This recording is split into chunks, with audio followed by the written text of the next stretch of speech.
Good evening and welcome back to Be Rich. Today I want to talk about a new trend which Larry Fink has talked about. Larry Fink, for those who do not know him, is the CEO and founder of BlackRock. BlackRock is one of the world's largest mutual fund managers. It also does a lot of active funds.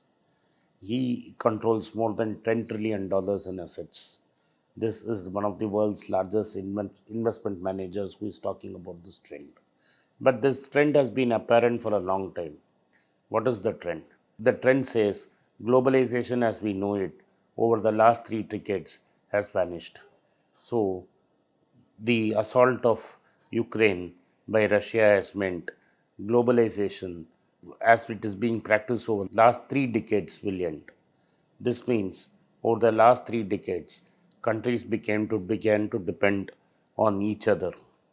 This is something like Ricardo's competitive advantage theory, where countries focused on areas of their core competence and grew and outsourced everything else globally.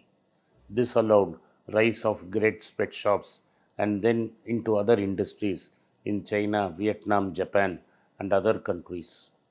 This meant Asians would rise and become a strong nation bloc. The first signs of trouble came during the COVID pandemic. The COVID pandemic, which came out of Wuhan, China, meant that supply chains from Asia and Far East would be crippled.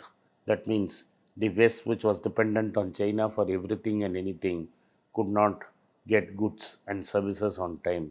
And because goods and services were disrupted, there was huge shortages in the United States and Europe.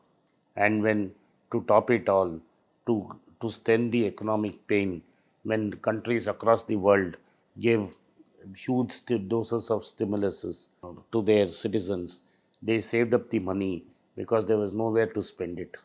And the moment the pandemic began to ease, they came out in vengeance and decided to do a lot of shopping. This meant prices went through the roof.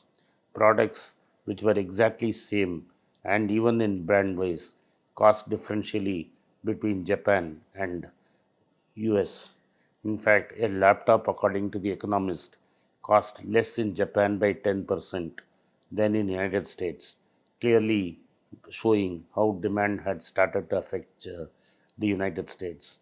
Ports were full and more staff were there to clear goods, and the demand never seemed to ebb. Finally, inflation moved across to all parts. Let us take the example of cars. People wanted to buy cars because they wanted to travel safe. And because there was a huge shortage of semiconductor chips, this meant new cars could not roll off the assembly lines fast enough. This immediately led to the rise of second-hand cars, and the price of second-hand cars went through the roof. One thing led to the other, and finally, even people coming to work demanded more salaries. Offices like Amazon and the McDonald's had to jack up salaries way above the minimum level that the leftists were demanding for forcing people to come to work. People are demanding at the rate of $16 an hour in the United States to come and do service jobs. And simply, there were not enough people because people were very scared that the pandemic would hurt them.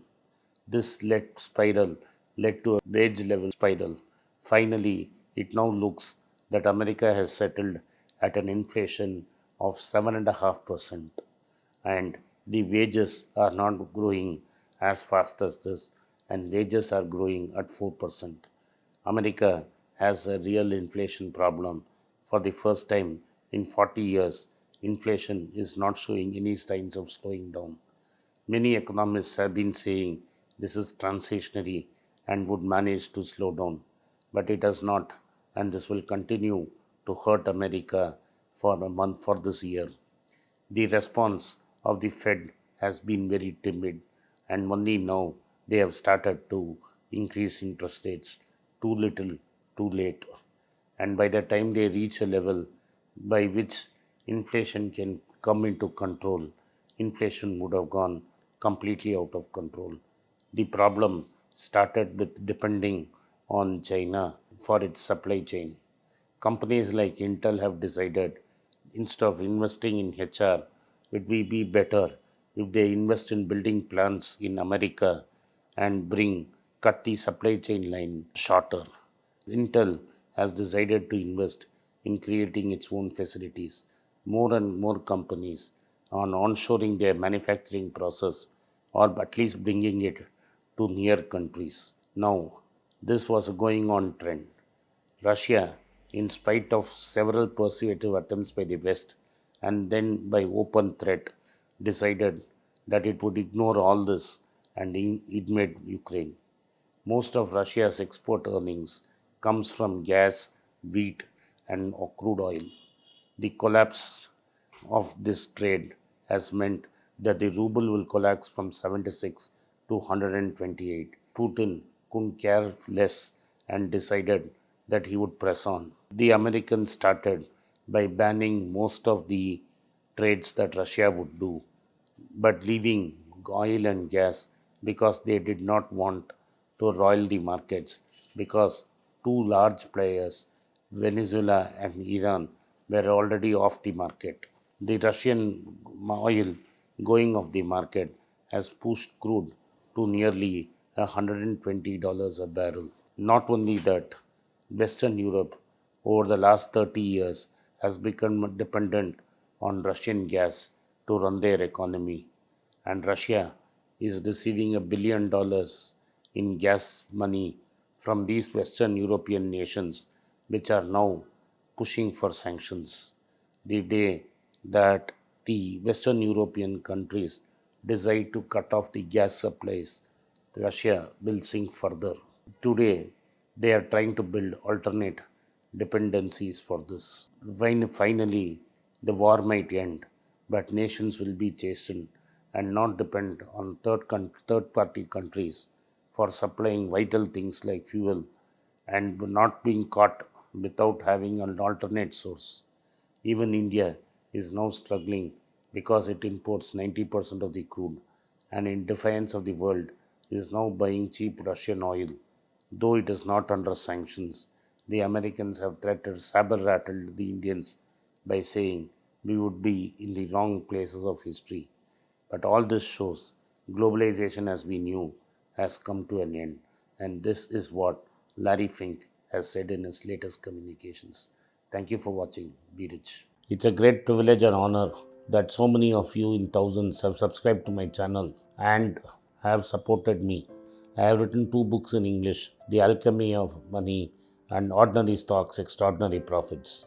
These books are published by us and are ready. If you want to procure a copy, send us a message to the WhatsApp number given below and my team would respond to you. If you want an Amazon Kindle copy, you can click the link below.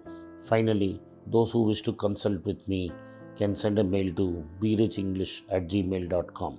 Once again, I thank you for your support. If you like this video, press the subscribe button of my channel, hit the like button and turn on the bell notification.